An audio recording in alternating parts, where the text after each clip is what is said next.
Hi guys, I hope everyone's doing well today. This video is for this little mini angel. She's really cute, quick and easy to do. I'm going to show you a tutorial on this. As long as you know how to double crochet, single crochet, and slip stitch, you're good. As you can see, she's really small, maybe about like 2 inches in height. And she's just perfect for just like a little good luck charm or anything of the sort. So let's get started.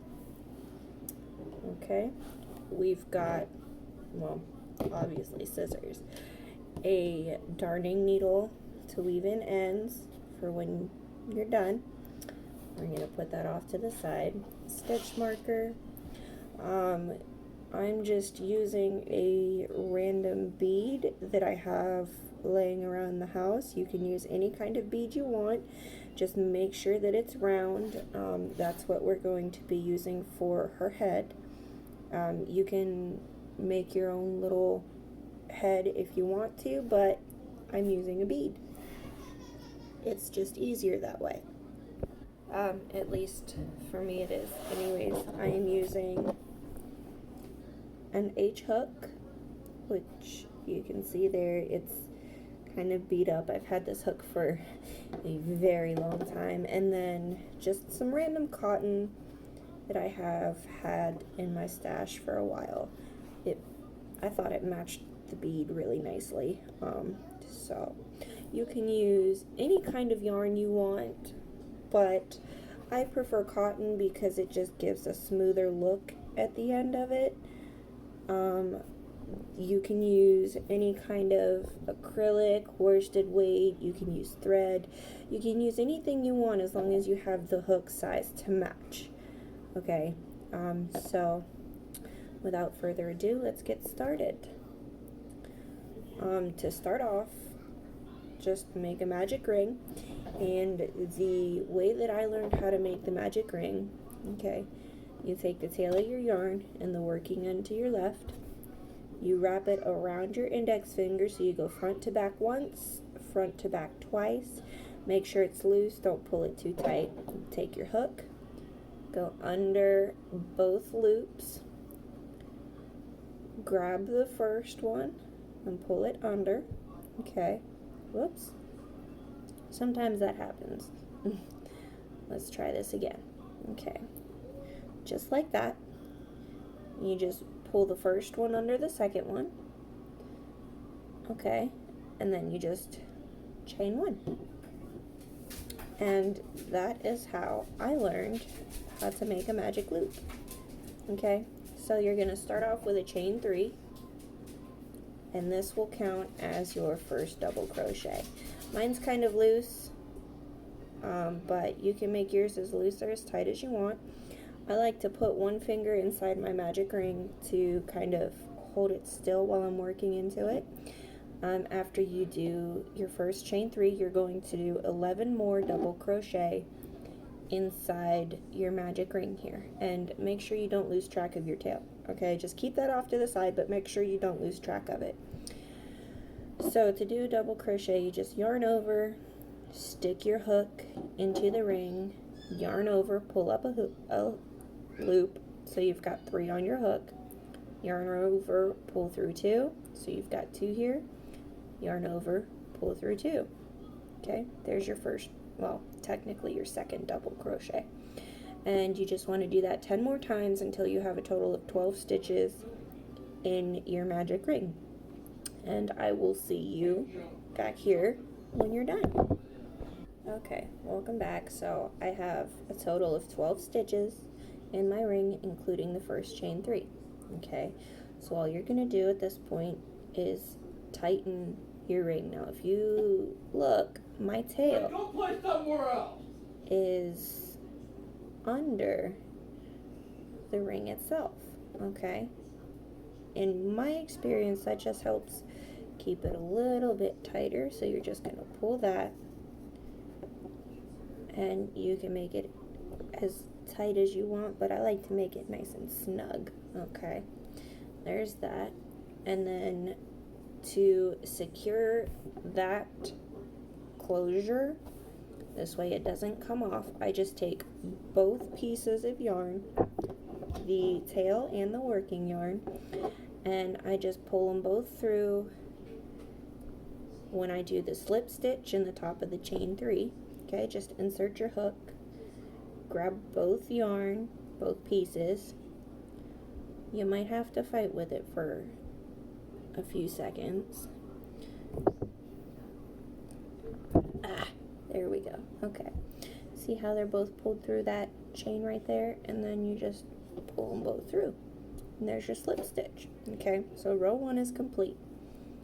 And then this next row, just take your tail, okay, and put it along the edge right there. Just lay it on top of that, okay? And then just chain 1. And the rest of this project is just going to be single crochets, okay? And because the single crochets are so hard to see, I like to take my stitch marker, pull up the loop a little bit, and just plop the stitch marker right around to where it just sits right around your stitch. This helps it, I'll show you, okay? It just makes it easier to do a slip stitch in there. But for this row, you're just going to single crochet 2 into each stitch around. So you started with 12 double crochets, and then by the end of this row, you're going to have 24 single crochets all the way around. Now, this might be kind of tricky sometimes, but right where you pulled up the slip stitch, you're just going to go right back in there and put 2 single crochets right in that same stitch. So there's 1, and you're going to go right around your tail. This way you don't have to worry about weaving that in at the end, you're just crocheting right around it, okay? So there's 2 single crochets, 1, 2, okay? And you're just going to do that all the way around in each stitch, 1, 2, okay? And as you work, your tail may come up a little bit.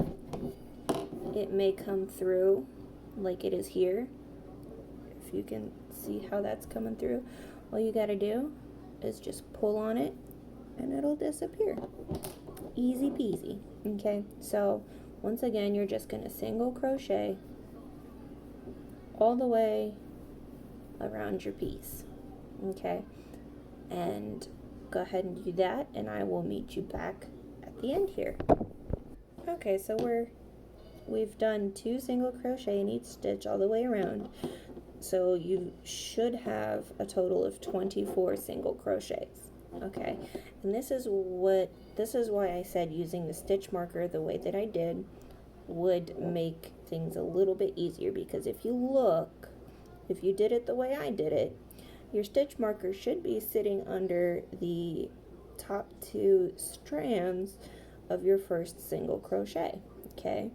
And all I do is I just tug on that stitch marker just a little bit, bring it up ever so much, and it makes it easier to just slip my hook right in there, okay?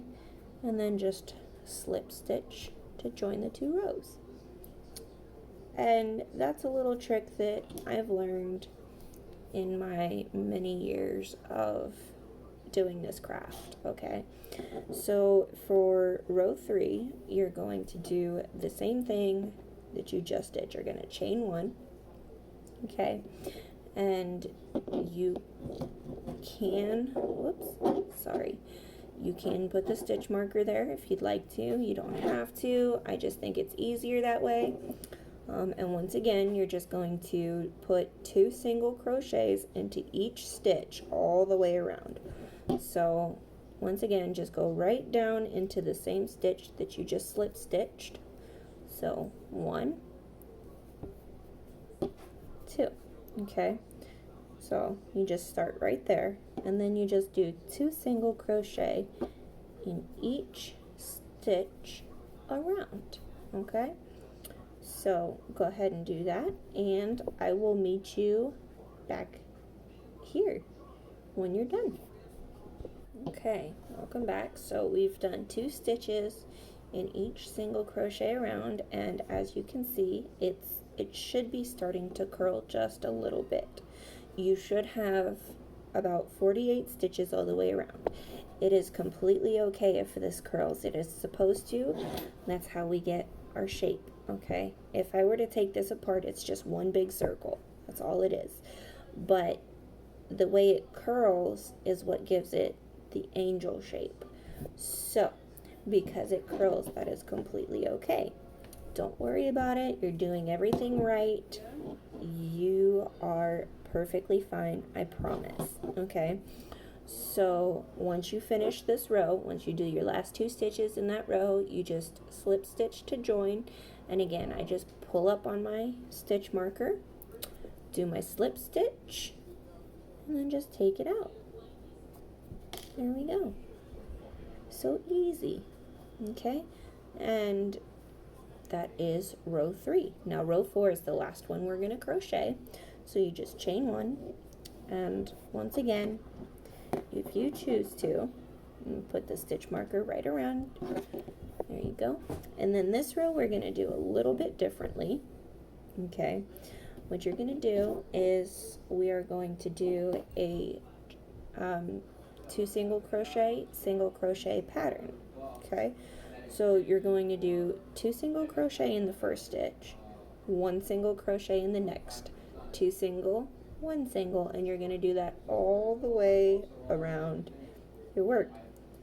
So we're just going to go right back down in here where we slip stitched, the same stitch. You're just going to go right down in there and put 2 singles, 1, 2, okay, and then you're in the next single crochet, you're just going to do 1, okay, and then in the next one you're going to put 2 single crochet, 1, 2, okay, and then in the next one you're just going to do 1. So it's a 2 single crochet, 1 single crochet pattern all the way around. Okay, and once you do that, I will meet you back here at the beginning. Okay, welcome back.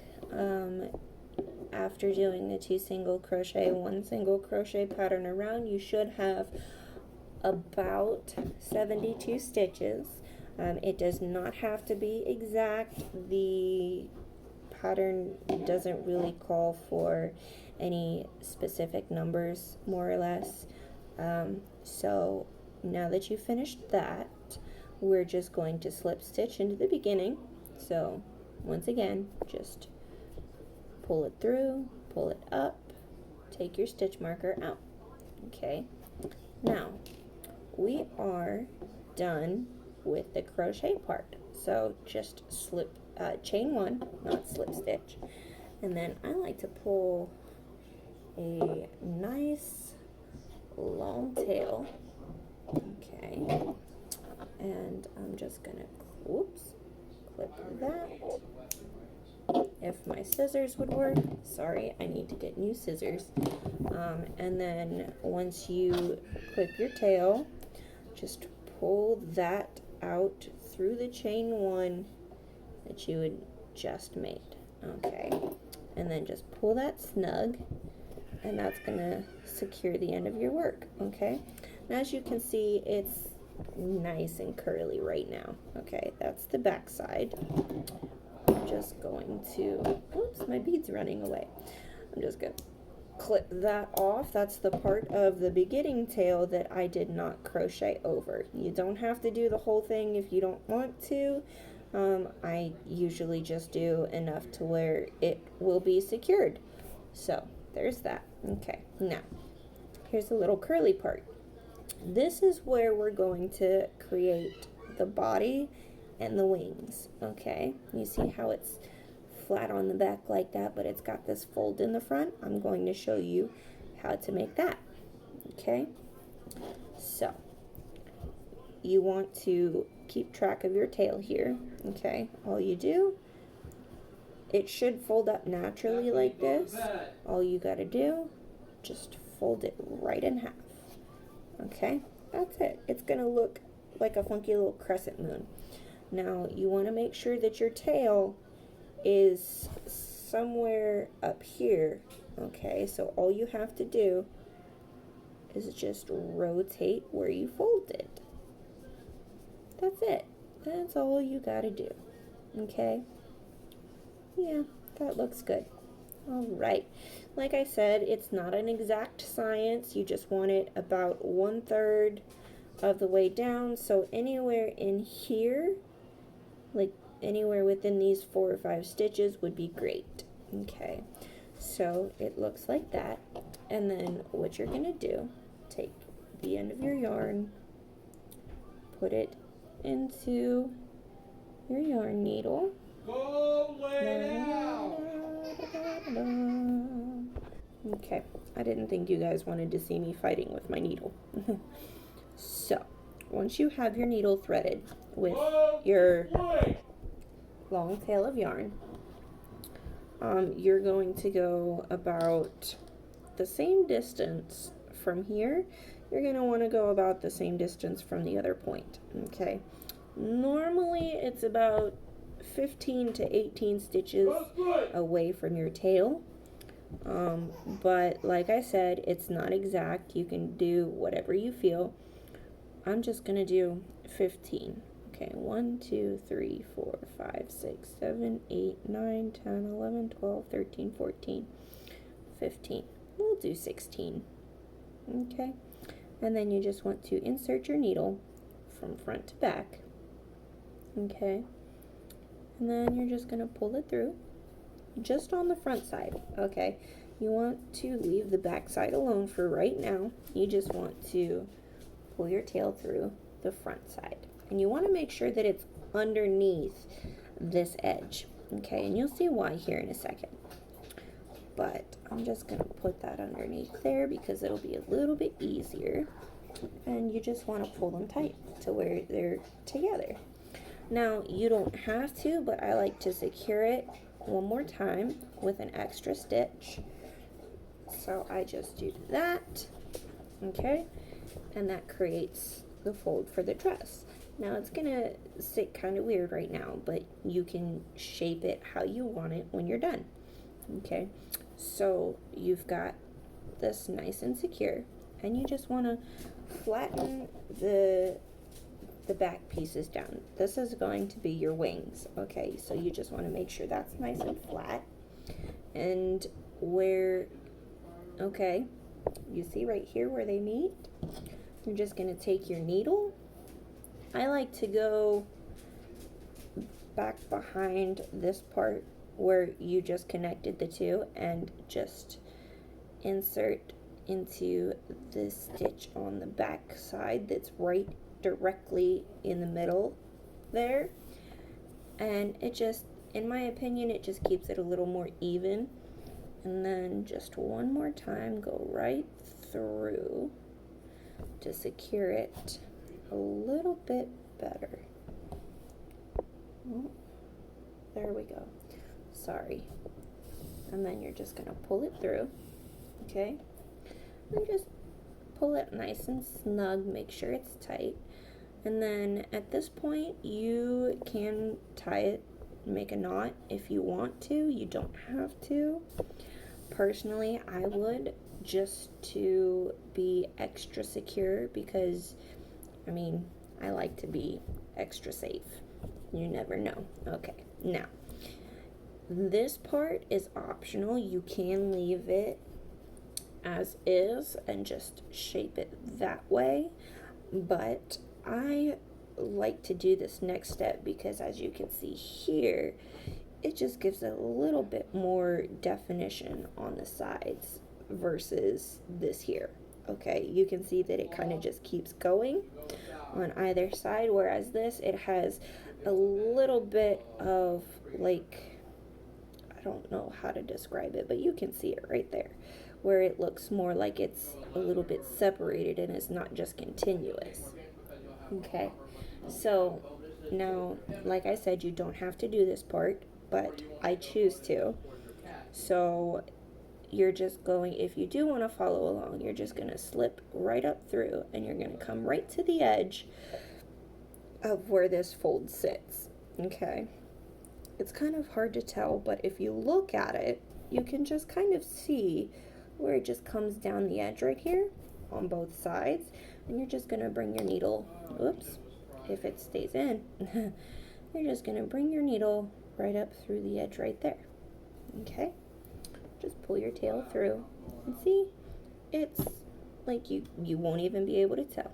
And then all you do, just put a couple of stitches, and you want to make sure you go all the way through to the back, okay, because doing so, it will secure the inside of the wings to where it's not going to go through continuously like that. You're going to have a nice little seam right here, and then you're just going to go through the back, come up through the front, okay, and you're just going to go all the way up where you want the edge of your body to be, okay. And if you're using a solid color yarn, you won't even be able to tell. Sometimes with the variegateds you can, because of the color changes, but like with this one here, I did that on this, and the places where I put my stitches, it blends in and you can't even tell that there's a seam there. Okay, so it just depends on the color that you're using, honestly. And then just go up through this way, and then if you go all the way to the top, you can just go right inside across the back to the other side there, just pull it out. This way you don't have any traveling yarn. This way you can't see it when you go across, and you don't have any extra knots to tie off. Okay, so you're just going to come up through the front and just go back down this side. Okay, the way you came up over here, you're just going to go right back down. Just go through both pieces, front and back, and just go in and out like so. All right, and that will give you, and I like to go through, I like to go through both of the single crochet stitches under both, I guess, strands on the end, and see how that gives you the nice little definition on either side. It'll look better once it's shaped, but for the most part, that's all that does, okay? And then, once again, I like to secure it, so I'm just going to put a knot right here. Okay, pull that snug, there we go. And then, because I cut so much, I have more than enough yarn to just go ahead and attach her head. And this is where the bead comes in. So you're just going to stick your needle right through the side here to where it comes out in the middle. And this is